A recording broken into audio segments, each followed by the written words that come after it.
Questions? Ask for the update on Marcus to start off. No update yet. We have not got the results of the MRI, so we're still awaiting those results. What about getting these guys to, I guess, come down off of what happened Saturday and then have them in the right frame of mind for the Big East tournament? Is that going to be any kind of challenge? Well, they've been able to, deal with success and deal with failure really well this year and move on to the next game. And obviously now you're to the postseason, so it takes a whole nother level of focus. And we were off yesterday, so I think that kind of gave them a day to unwind. And then we talked today before practice about the need to really get back to work and try to get a little bit better these next 3 days. The benefit of not knowing your opponent is you can work on yourself a little bit. So I felt like we got better today. What's the downside? It could be a downside, except for the fact that we played them, 2 of the last 3 games of the season. We played St. John's and Georgetown. So in terms of the game prep, it's going to be familiar with the guys, and we'll work on a little bit of both of them, tomorrow morning and then Wednesday in New York. Yeah, how will you do that? Like they'll play at 6 or whatever. You watch the game together and then meet with the team after that game, or is it all Thursday morning? How do you sort of? Well, we'll prepare for both. Like I said, for Tuesday and Wednesday, we'll do part of the practice with both teams, and Georgetown's really fresh in our minds because it was just last week. So, but we'll take the guys to dinner Wednesday night. They'll go to the second half of that game and watch the second half of the game. More so to get some of the new guys into the Garden and maybe watching the game, but just to get a feel so that Thursday morning isn't the first time you walk in that building, because you can be in awe the first time you walk through that tunnel. Yeah, that was going to be my question. You've been there a few times, but some of your guys haven't. What's it like, I guess, to have that first experience of playing in the Garden? Well, it's jaw-dropping the first time you walk into that building. So guys like Calvin and Sharif, Denzel, that have never been there, it'll be good to get them there Wednesday night, get a feel for it. But it's the greatest basketball arena in the world, so the opportunity to play there is obviously it's an honor. I know you don't know Marcus's status at this moment, but how do you start already sort of thinking about, okay, well, if we don't have him or if he's got to be limited, this is what we do? Yeah, we had practice today without him, so you're working on things and trying to move the pieces around, make sure that guys are ready to adjust to a different role if that's what it requires. So you have to be ready for that at any time. Hey, Mac, I don't know if you have an answer for this, but St. John's, for instance, they play at MSG every so often, and they're playing pretty well right now. So how much advantage do they have, and are they kind of a team to be wary of in this tournament? Well, they're a team to be wary of for us because they've played 2 really good games against us, and I'm glad I'm not playing them in Carneseca if given the choice of there in the Garden. They are really hard to beat in that building. So, Mike's done a good job with them, and they've lost some pieces as well, and he's got them playing hard and really competing. And obviously, they beat Providence within the last month. They beat us there, and then they turned around and beat Marquette. So it's a good basketball team, and they're playing with a lot of confidence right now. If it's Georgetown, what have you noticed about, from afar, obviously, but the way Patrick has been able to kind of keep them almost like you guys, like a little bit of a next game mentality, because they didn't lay down for Villanova after they lost to you guys. They almost arguably could have beat them, depending on that goaltending call. But why do you think he's been able to keep that team locked in? Well, I think that team has taken on his personality. Like anybody that watched Patrick Ewing play, he was a guy that never backed down from anything or anybody, and I think his team is doing that. Like they continue to compete, and Villanova had him down, I think 10 or 12 in that game in the first half, and they just chipped away and got back in the game. So it's a team that's not scared, and obviously that comes, I think, in large part because of Coach Ewing. Ranked 7th in the AP poll. I know at the end of the day it doesn't mean a whole lot, but ties a school record. What are your thoughts on that? It's really cool, especially this late in the season. We talked about it when we were first ranked back in January or whenever that was.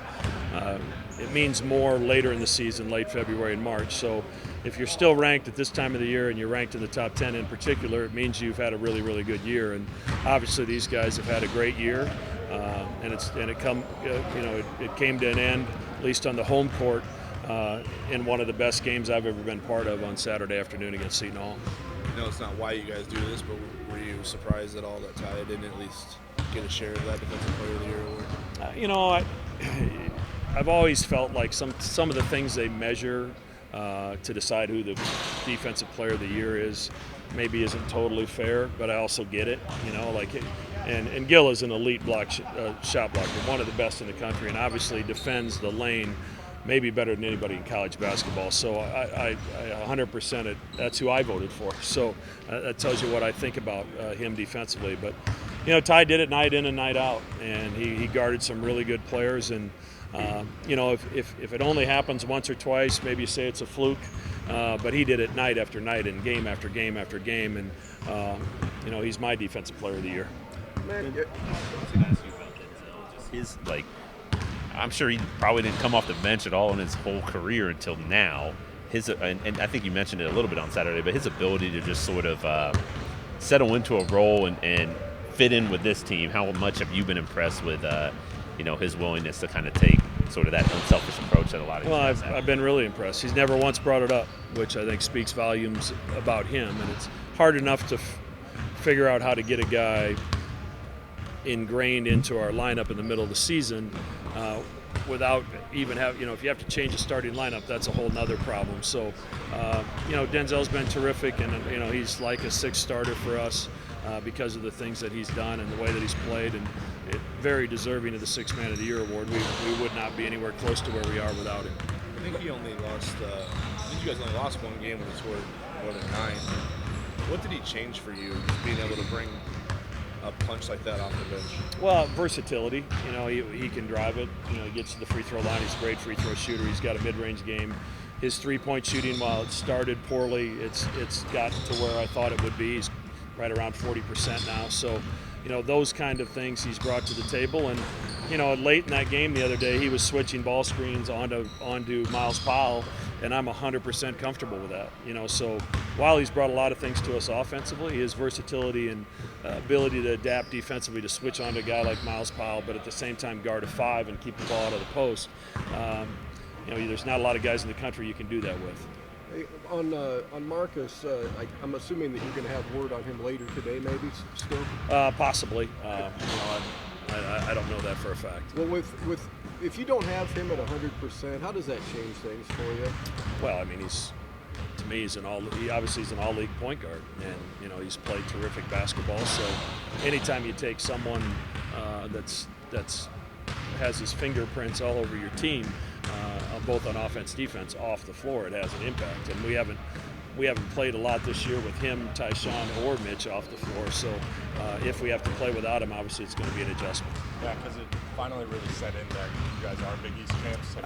Yeah, maybe a little bit yesterday. I finally went back and rewatched the game yesterday and broke it down, and a lot of cool moments, and a lot of phone calls and emails and text messages, from people that just had an absolute blast at the game. And it's, I think it's one of those events that, I'm going to see people 15 years from now, and they're going to remember where they sat and what they were doing. So it was an incredible game, and it was a lot of fun to share with our fans. No, this is my first time. So what do you think?